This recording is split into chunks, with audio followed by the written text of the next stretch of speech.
Bismillahirrahmanirrahim. Assalamualaikum warahmatullahi wabarakatuh. Apa khabar anak-anak semua? Ustazah harap anak-anak semua dalam keadaan sihat dan ceria-ceria selalu. Alhamdulillah, bertemu lagi kita pada minggu ini dalam mata pelajaran sirah tahun 4. Sebelum mulakan pelajaran, jom sama-sama bacakan doa sebelum belajar. أعوذ بالله من الشيطان الرجيم بسم الله الرحمن الرحيم اللهم افتح علينا حكمتك وانشر علينا من خزائن رحمتك يا أرحم الراحمين. Ya Allah, bukakanlah ke atas kami hikmahmu dan limpahkanlah ke atas kami khazanahmu, wahai Allah yang maha pemurah lagi maha penyayang. Rabbi shrah li sadri wa yassir li amri wahlul 'uqdatam min lisani yafqahu qawli. Wahai Tuhanku, lapangkanlah dadaku, mudahkanlah bagiku tugasku, lancarkanlah lidahku supaya mereka faham perkataanku. Amin amin ya rabbal alamin. Anak-anak, tajuk sirah tahun 4 pada minggu ini adalah berkaitan dengan peristiwa pembukaan Kota Mekah atau dipanggil Fathu Mekah. Peristiwa pembukaan Kota Mekah ini adalah rentetan daripada peristiwa Perjanjian Hudaibiyah yang telah kita pelajari pada minggu sebelum ini. Pembukaan Kota Mekah atau dalam bahasa Arabnya Fathu Mekah yang bermaksud pembebasan Kota Mekah daripada pengaruh, amalan dan cengkaman jahiliah. Sebelum Mekah dikuasai oleh Islam, ia berfungsi sebagai pusat penyembahan berhala dan lain-lain amalan tradisi masyarakat Arab jahiliah pada ketika itu. Anak-anak, bilakah berlakunya peristiwa pembukaan Kota Mekah? Pembukaan Kota Mekah berlaku pada tahun ke-8 Hijrah bersamaan dengan 10 Ramadan. Tarikh peristiwa ini amatlah penting untuk dihafal dan diingat. Anak-anak semua boleh rujuk buku teks Sirah tahun 4, muka surat 23. Berikut merupakan latar belakang atau peristiwa sebelum berlakunya pembukaan Kota Mekah. Pertamanya, pihak musyrikin Mekah telah mengkhianati atau melanggar perjanjian Hudaibiyah yang telah dipersetujui dengan Rasulullah sallallahu alaihi wasallam.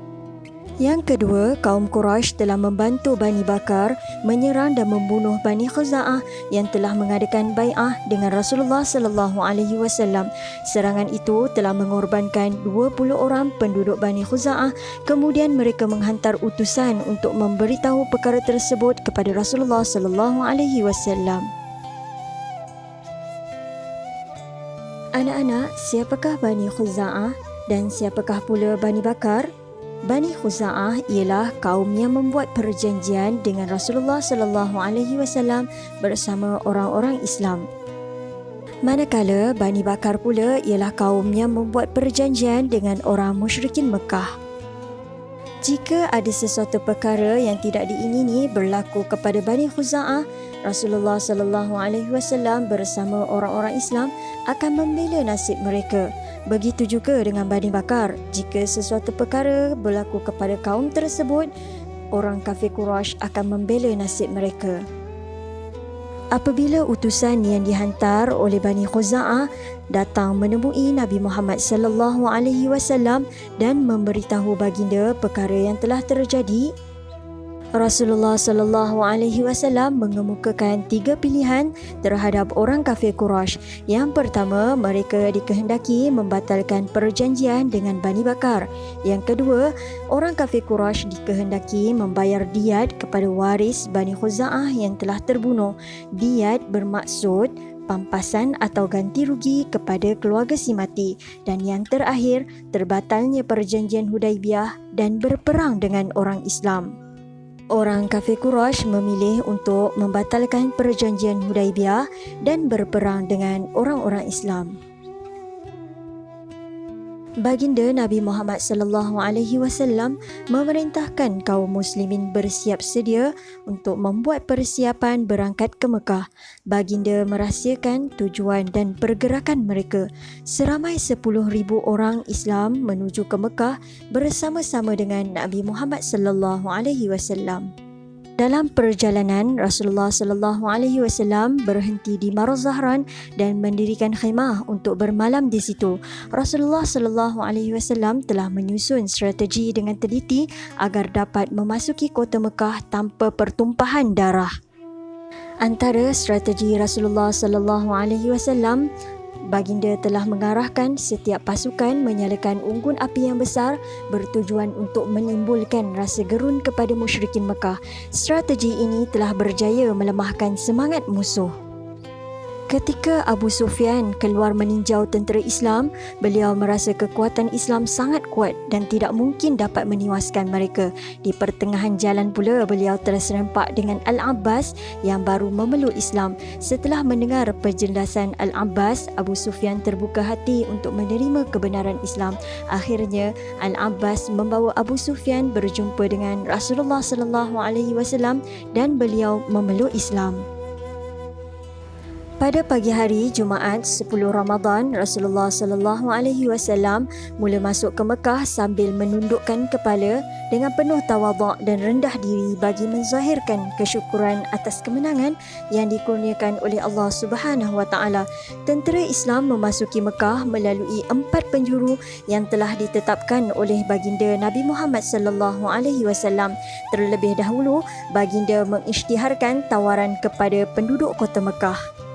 Rasulullah sallallahu alaihi wasallam telah menyatakan bahawa mereka akan selamat sekiranya berada di tempat berikut.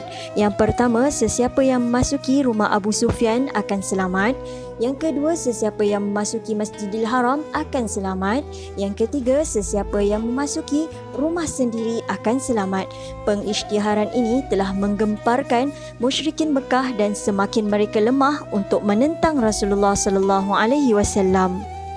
Antara tindakan yang dilakukan oleh Rasulullah sallallahu alaihi wasallam setelah berjaya menguasai kota Mekah adalah seperti berikut. Yang pertama, baginda dan para sahabat menuju ke Kaabah lalu memusnahkan 360 buah patung berhala yang terdapat di sekeliling Kaabah. Yang kedua, Rasulullah sallallahu alaihi wasallam melakukan tawaf di Kaabah dan menunaikan solat sunat di makam Nabi Ibrahim sebanyak 8 rakaat. Yang ketiga, Rasulullah sallallahu alaihi wasallam telah mengarahkan Bilal bin Rabah melaungkan azan di atas bumbung Kaabah. Dan yang terakhir, Rasulullah sallallahu alaihi wasallam menyampaikan khutbah pertama kepada penduduk Mekah dan telah mengisytiharkan pengampunan kepada semua bekas musuhnya. Faktor-faktor kejayaan peristiwa pembukaan kota Mekah ialah kekuatan akidah yang ditanam oleh Rasulullah sallallahu alaihi wasallam kepada umat Islam menjadikan mereka yakin berada di pihak yang benar. Semangat jihad yang tinggi dalam kalangan umat Islam dan yakin dengan janji-janji Allah Subhanahu wa taala. Selain itu, strategi yang bijak dan teliti oleh Rasulullah sallallahu alaihi wasallam telah berjaya melemahkan kekuatan musyrikin Mekah. Dan yang terakhir, ramai pembesar dan panglima Quraisy yang telah memeluk Islam. Antara kesan setelah pembukaan kota Mekah, dakwah dapat dijalankan secara terang-terangan. Mekah menjadi kawasan larangan bagi orang-orang bukan Islam. Ramai di antara orang kafir Quraisy yang memeluk Islam. Masyarakat Mekah saling bekerjasama. Orang-orang Islam dapat menunaikan ibadah tanpa gangguan orang kafir Quraisy. Dan yang terakhir, agama Islam semakin berkembang pesat di kota Mekah. Anak-anak, pengajaran yang kita dapat daripada peristiwa pembukaan kota Mekah, yang pertama, kita haruslah sentiasa mematuhi arahan ketua selagi ia tidak bertentangan dengan syariat Islam. Yang kedua, kita haruslah bijak mengatur strategi dalam sesuatu perkara. Yang ketiga, sebagai orang Islam, kita hendaklah sentiasa bersyukur dan tawaduk. Seterusnya, yang terakhir, orang-orang Islam haruslah mengamalkan sifat sabar kerana firman Allah Subhanahu wa taala dalam surah Al-Baqarah ayat 153, A'udzubillahi minasyaitonirrajim. Ya ayyuhalladzina amanu ista'inu bis-sabri was-salah innallaha ma'as-sabirin. Hai orang-orang yang beriman, jadikanlah sabar dan salat sebagai penolongmu, sesungguhnya Allah berserta orang-orang yang bersabar. Alhamdulillah anak-anak, selesai sudah pelajaran kita berkaitan dengan tajuk peristiwa pembukaan Kota Mekah. Ustazah harap anak-anak semua diberikan kefahaman dan berjaya dunia akhirat. Semoga anak-anak semua sentiasa dalam jagaan Allah Ta'ala. InsyaAllah jika diizinkan kita bertemu di minggu-minggu akan datang. Assalamualaikum warahmatullahi wabarakatuh.